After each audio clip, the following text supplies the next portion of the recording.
Lost Boys! So we have a lot of time on our hands nowadays, and I thought that over the next 3 episodes, this would be a perfect time for me to read to you some of my favorite chapters of J.M. Barrie's Peter Pan. Are you ready?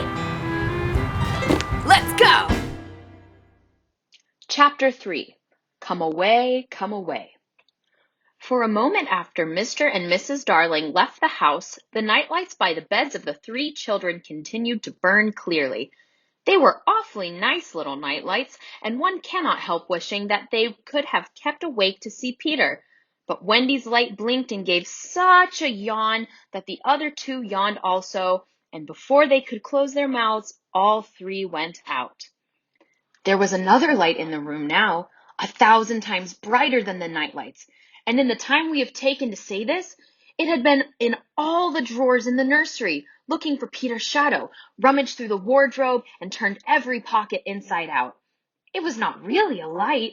It made this light by flashing about so quickly, but when it came to rest for a second, you saw it was a fairy, no longer than your hand, but still growing. It was a girl called Tinker Bell, exquisitely gowned in a skeleton leaf cut low and square, through which her figure could be seen to the best advantage. She was slightly inclined to embonpoint. A moment after the fairy's entrance, the window was blown open by the breathing of the little stars, and Peter dropped in. He had carried Tinker Bell part of the way, and his hand was still messy with the fairy dust. "Tinker Bell," he called softly, after making sure that the children were asleep. "Tink, where are you?" She was in a jug for the moment, and liking it extremely. She had never been in a jug before. "Oh, do come out of that jug and tell me, do you know where they put my shadow?" The loveliest tinkle as the golden bells answered him. It is the fairy language. You ordinary children can never hear it, but if you were to hear it, you would know that you had heard it once before. Tink said that the shadow was in the big box. She meant the chest of drawers, and Peter jumped at the drawers, scattering their contents to the floor with both hands, as kings toss halfpence to the crowd. In a moment he had recovered his shadow, and in his delight he forgot that he had shut Tinker Bell up in the drawer. If he thought at all, but I don't believe he ever thought, it was that he and his shadow, when brought near each other, would join like drops of water, and when they did not, he was appalled. He tried to stick it on with soap from the bathroom, but that also failed. A shudder passed through Peter as he sat on the floor and cried. His sobs woke Wendy, and she sat up in bed. She was not alarmed to see a stranger crying on the nursery floor. She was only pleasantly interested. "Boy," she said courteously, "why are you crying?" Peter could be exceedingly polite also, having learned the grand manner at fairy ceremonies, and he rose and bowed to her beautifully. She was much pleased, and bowed beautifully to him from the bed. "What's your name?" he asked. "Wendy Moira Angela Darling," she replied with some satisfaction. "What is your name?" "Peter Pan." She was already sure that he must be Peter, but it did seem a comparatively short name. "Is that all?" "Yes," he said rather sharply. He felt for the first time that it was a shortish name. "I'm so sorry," said Wendy Moira Angela. "It doesn't matter," Peter gulped. She asked where he lived. "Second to the right," said Peter, "and then straight on till morning." "What a funny address!" Peter had a sinking. For the first time he felt that perhaps it was a funny address. "No, it isn't," he said. "I mean," Wendy said nicely, remembering that she was hostess, "is that what they put on the letters?" He wished she had not mentioned letters. "Don't get any letters," he said contemptuously. "But your mother gets letters." "Don't have a mother," he said. Not only had he no mother, but he had not the slightest desire to have one. He thought them very overrated persons. Wendy, however, felt at once that she was in the presence of a tragedy. "Oh, Peter, no wonder you were crying," she said, and got out of bed and ran to him. "I wasn't crying about mothers," he said rather indignantly. "I was crying because I can't get my shadow to stick on. Besides, I wasn't crying. It has come off?" "Yes." Then Wendy saw the shadow on the floor, looking so draggled, and she was frightfully sorry for Peter. How awful, she said, but she could not help smiling when she saw that he had been trying to stick it on with soap. How exactly like a boy! Fortunately, she knew at once what to do. It must be sewn on, she said, just a little patronizingly. What's sewn? He asked. You're dreadfully ignorant. No, I'm not. But she was exulting in his ignorance. I shall sew it on for you, my little man, she said, though he was tall as herself, and she got out her housewife or sewing bag and sewed the shadow on to Peter's foot. I dare say it will hurt a little, she warned him.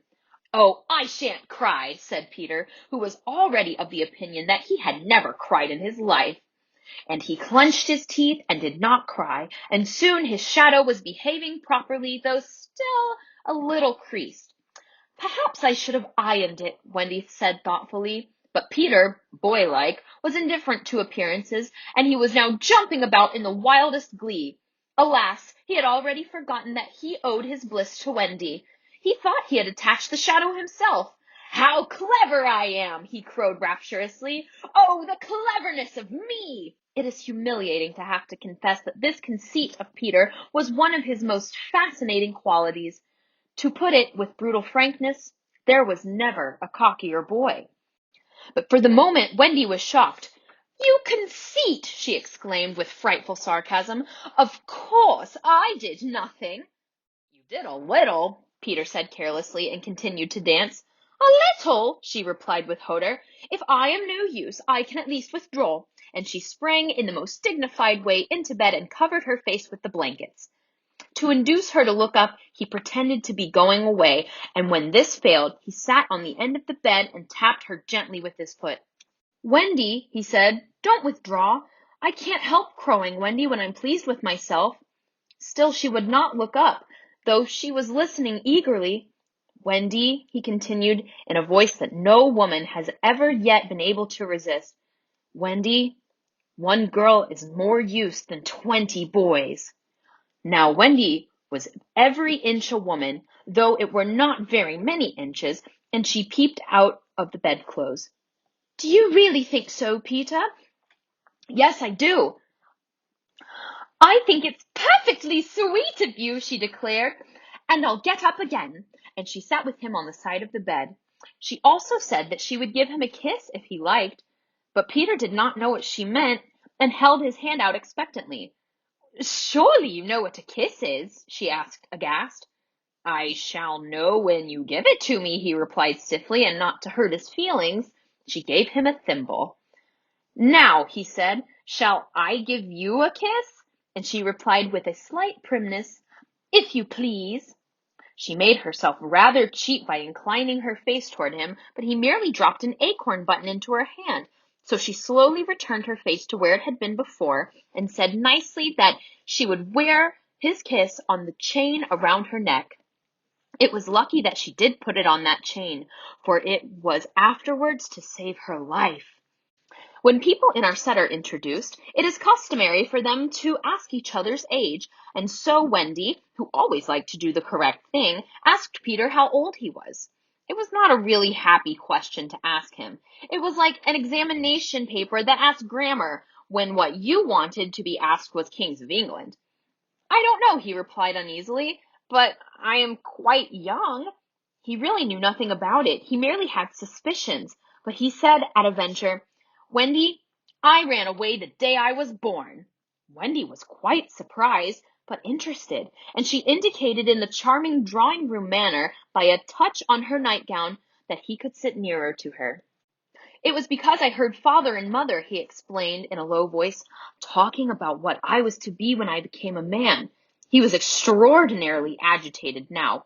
I don't want ever to be a man, he said with passion. I want always to be a little boy and to have fun. So I ran away to Kensington Gardens and lived a long, long time among the fairies. She gave him a look of the most intense admiration, and he thought it was because he had run away. But it was really because he knew fairies. Wendy had lived such a home life that to know fairies struck her as quite delightful. She poured out questions about them, to his surprise, for they were rather a nuisance to him. getting in his way and so on, and indeed sometimes he had to give them a hiding. Still, he liked them on the whole, and he told her about the beginning of fairies.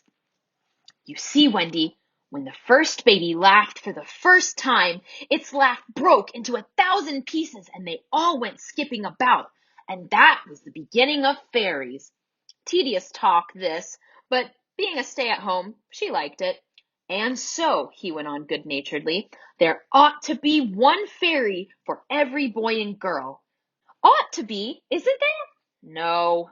You see, children know such a lot now, and they soon don't believe in fairies. And every time a child says, I don't believe in fairies, there is a fairy somewhere that falls down dead. Really, he thought they had talked now enough about fairies, and it struck him that Tinker Bell was keeping very quiet. I can't think where she has gone to, he said, rising, and he called Tink by name. Wendy's heart went flutter with a sudden thrill. Peter, she cried, clutching him, you don't mean to tell me that there is a fairy in this room? She was here just now, he said a little impatiently. You don't hear her, do you? And they both listened. The only sound I hear, said Wendy, is like the tinkle of bells. Well, that's Tink. That's the fairy language. I think I hear her too. The sound came from the chest of drawers, and Peter made a merry face. No one could ever look quite so merry as Peter, and the loveliest of gurgles was his laugh. He had his first laugh still. Wendy, he whispered gleefully, I do believe I shut her up in the drawer. He let poor Tink out of the drawer, and she flew about the nursery, screaming with fury. You shouldn't say such things, Peter retorted. Of course, I'm very sorry, but how could I know you were in the drawer? Wendy was not listening to him. Oh, Peter, she cried, if she would only stand still and let me see her. They hardly ever stand still, he said. But for one moment, Wendy saw the romantic figure come to rest on the cuckoo clock. Oh, the lovely, she cried, though Tink's face was still distorted with passion. Tink, Peter said amiably, this lady wishes you were her fairy. Tinker Bell answered insolently. What does she say, Peter? He had to translate. She is not very polite. She says you are a great ugly girl and that she is my fairy. He tried to argue with Tink. You know you can't be my fairy, Tink, because I am a gentleman and you are a lady. To this Tink replied in these words, You silly goose, and disappeared into the bathroom. She is quite a common fairy, Peter explained apologetically. She is called Tinker Bell because she mends the pots and kettles. They were together in the armchair by this time, and Wendy plied him with more questions. If you don't live in Kensington Gardens now, sometimes I do still. But where do you live mostly now? With the Lost Boys. Who are they? They are the children who fall out of their perambulators when the nurse is looking the other way, and if they are not claimed in 7 days, they are sent far away to the Neverland to defray expenses. I'm captain. What fun it must be! Yes, said cunning Peter, but we are rather lonely. You see, we have no female companionship. Are none of the others girls? Oh, no. Girls, you know, are much too clever to fall out of their prams. This flattered Wendy immensely. I think, she said, it is perfectly lovely the way you talk about girls. John there just despises us. For reply, Peter rose and kicked John out of bed, blankets and all, one kick.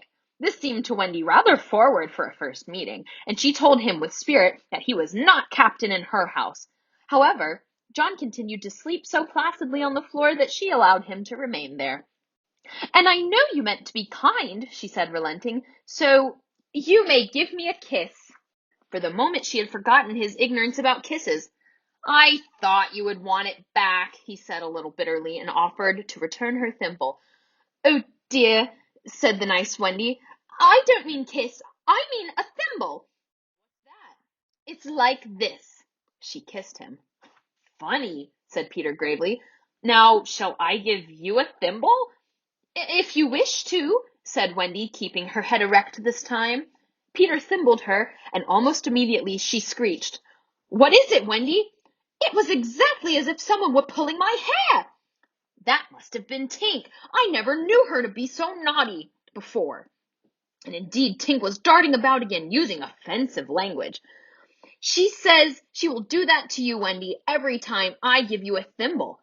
But why? Why, Tink? Again, Tink replied, You silly goose. Peter could not understand why, but Wendy understood, and she was just slightly disappointed when he admitted that he came to the nursery window not to see her, but to listen to stories. You see, I don't know any stories. None of the Lost Boys knows any stories. How perfectly awful, Wendy said. Do you know, Peter asked, why swallows build in the eaves of houses? It is to listen to the stories. Oh, Wendy, your mother was telling you such a lovely story. Which story was it? About the prince who couldn't find the lady who wore the glass slipper. Peter, said Wendy excitedly, that was Cinderella, and he found her, and they lived happily ever after. Peter was so glad that he rose from the floor where they had been sitting and hurried to the window. Where are you going? She cried with misgiving. To tell the other boys. Don't go, Peter, she entreated. I know such lots of stories. Those were the precise words, so there can be no denying that it was she who first tempted him. He came back, and there was a greedy look in his eyes now, which ought to have alarmed her, but did not. Oh, the stories I could tell the boys, she cried, and then Peter gripped her and began to draw her towards the window. Let me go, she ordered him. Wendy, do come with me and tell the other boys. Of course, she was very pleased to be asked, but she says, Oh, dear, I can't. Think of Mummy. Besides, I can't fly. I'll teach you. Oh, how lovely to fly. I'll teach you how to jump on the wind's back, and then away we go. Oh, she exclaimed rapturously. Wendy, when you were sleeping in your silly bed, you might be flying about with me saying funny things to the stars. Oh, and Wendy, there are mermaids. Mermaids with tails? Such long tails. Oh, cried Wendy, to see a mermaid. He had become frightfully cunning. Wendy, he said, how we should all respect you. She was wriggling her body in distress. It was quite as if she were trying to remain on the nursery floor, but he had no pity for her. Wendy, he said, the sly one, you could tuck us in at night? Oh, none of us has ever been tucked in at night. Oh, and her arms went out to him, and you could darn our clothes and make pockets for us? None of us has any pockets. How could she resist? Of course, it's awfully fascinating, she cried. Peter, would you teach John and Michael to fly too? If you like, he said indifferently, and she ran to John and Michael and shook them. Wake up, she cried. Peter Pan has come and he is to teach us to fly. John rubbed his eyes. Then I shall get up, he said. Of course he was on the floor already. Hello, he said. I am up. Michael was up by this time also, looking as sharp as a knife with 6 blades and a saw, but Peter signed silence. Their faces assumed the awful craftiness of children listening for sounds from the grown-up world. All was as still as salt. Then everything was right. No, stop. Everything was wrong. Nana, who had been barking distressfully all the evening, was quiet now. It was her silence they had heard.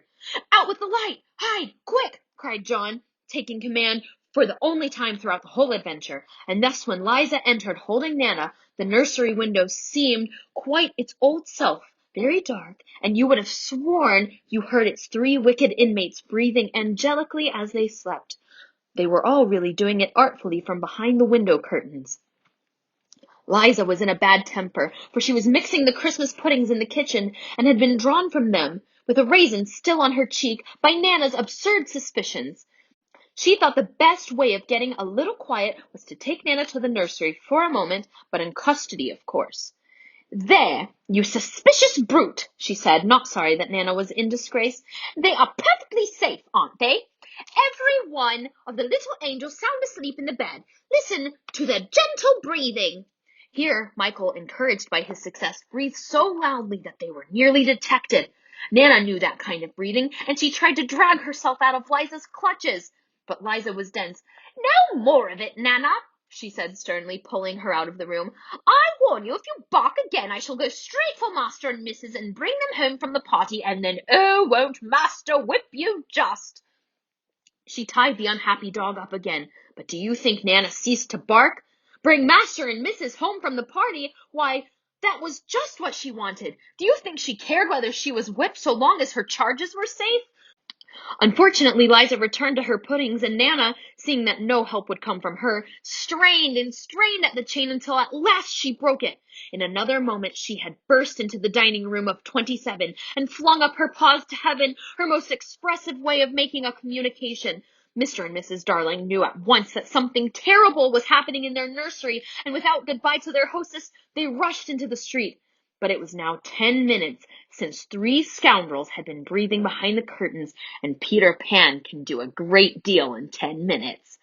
We now return to the nursery. "It's all right," John announced, emerging from his hiding place. "I say, Peter, can you really fly?" Instead of troubling to answer him, Peter flew around the room, taking the mantelpiece on the way. "How topping!" said John and Michael. "How sweet!" cried Wendy. "Oh, yes, I'm sweet! Oh, I am sweet!" said Peter, forgetting his manners again. It looked delightfully easy, and they tried it first from the floor and then from the beds, but they always went down instead of up. "I say, how do you do it?" asked John, rubbing his knee. He was quite a practical boy. "You just think lovely, wonderful thoughts," Peter explained, "and they lift you up in the air." He showed them again. "You're so nippy at it," John said. "Couldn't you do it very slowly once?" Peter did it both slowly and quickly.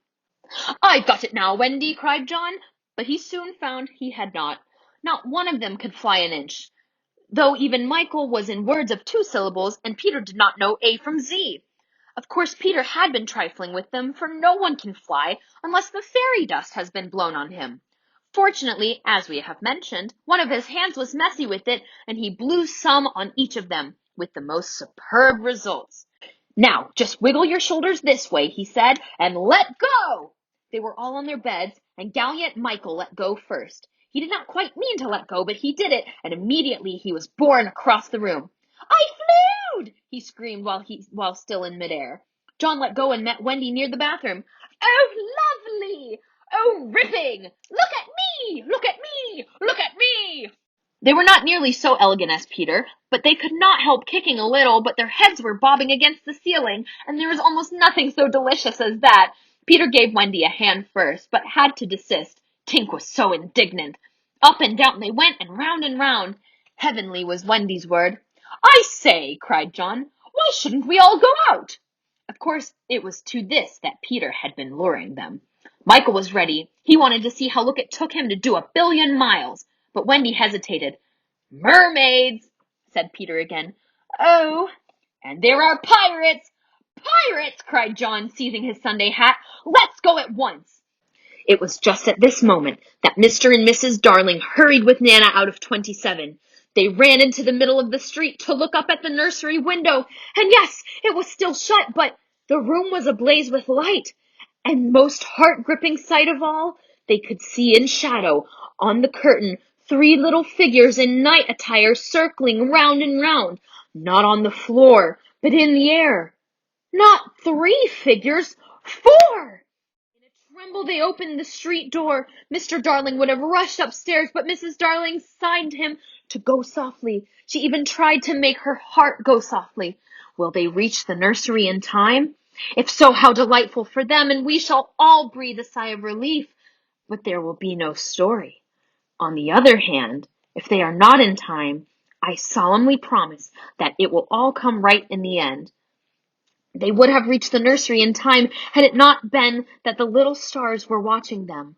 Once again the stars blew the window open, and the smallest star of all called out, "Cave, Peter!" Then Peter knew that there was not a moment to lose. "Come!" he cried imperiously, and soared out at once into the night, followed by John and Michael and Wendy. Mr. and Mrs. Darling and Nana rushed into the nursery too late. The birds were flown. Hey, Lost Boys, why don't we learn the dance to one of my favorite songs, I Won't Grow Up? Now first, this is called a call and response. So I'm gonna do the dance, and then later on I'm gonna point to you and you're going to do the dance. But first let's learn it all at once, okay? You ready? Now this is just part 1 though, so we're gonna learn part 1 and then part 2 in the next episode. All right, so the first steps are, I won't grow up. So let's do that again. I won't grow up. And then you say, I don't want to go to school. Okay? So that one was, I don't want to go to school. And then we say, just to learn to be a parrot, and turn around. Learn to be a parrot and recite a silly rule. And recite a silly rule. All right, now let's try it with music. Now remember, I'm going to point to you when it's your turn to dance. Let's try it together. I won't grow up. I don't want to go to school.